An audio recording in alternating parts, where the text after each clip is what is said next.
त धन्न छोरी भएर जन्मेछु यार। छोरा भएको भए त यहाँ त ऊ त्यहाँ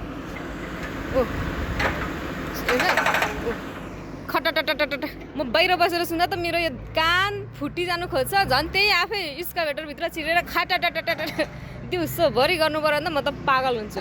त्यति मात्र होइन नि, म छोरा भएको ऊ माथि यत्रो ठुल्ठुलो बिल्डिङहरू बनाउनु पर्छ, काली लाग्दैन? अब त्यति मात्र होइन, अझ यहाँ हेर्नु, यहाँ यति अग्लो हेर्नु है,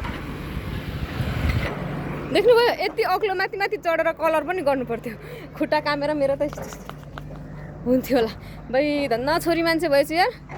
अब कुन ठाउँमा हो मेरो लागि स्ट्रगल गर्दै गरेको होइन, जिन्दगी बनाउँदै गरेको कुन ठाउँमा हुनुहुन्छ थाहा छैन होइन। यसरी सायद माथि माथि चढी चढी दुःख गर्दै हुनुहुन्छ होला होइन।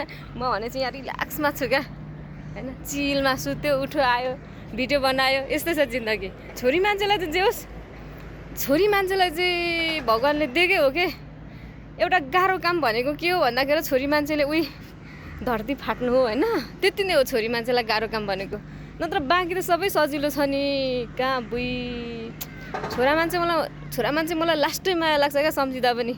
यस्तो माथि कत्रो कत्रो घरहरू बनेर आउँछन् है, गड डर लाग्दा पनि गर्नुपर्छ क्या यो त। किन भन्दा मेरो भाइलाई एउटा रुख चढ्नु डर लाग्थ्यो त्यसलाई होइन, तर त्यसले पैसाको आपतको कारणले बाध्यताले गर्दाखेरि उसले 6-7 तला बिल्डिङमा पनि चढेर कलर गर्यो अरे। सुरुमा यति खुट्टा काम अरे, यति खुट्टा काम अरे, तर मनलाई सम्झायो, हेर कान्छा तैँले यो कलर गरिस् भने तँलाई पैसा आउँछ, त्यो पैसाले तैँले तेरो सपना पुरा गर्नु पाउँछेस् भनेर उसले आफूलाई मनै सम्झायो अरे।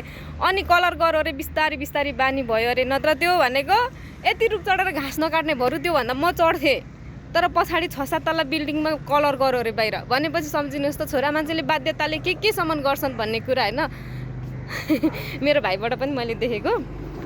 अनि हेर्नु त अब दिउँसोभरि यिनीहरू हो, दिउँसोभरि यहाँ खटटटटटट पारी बस्छन्। मेरो टाउको दुख्छ यता सुन्नेलाई बिचरा। अब त्यही भित्र बसेर हेर टटटटट गर्नेलाई कति साह्रो पर्ला होइन। रेस्पेक्ट यार, छोरा मान्छेलाई रेस्पेक्ट छ यार।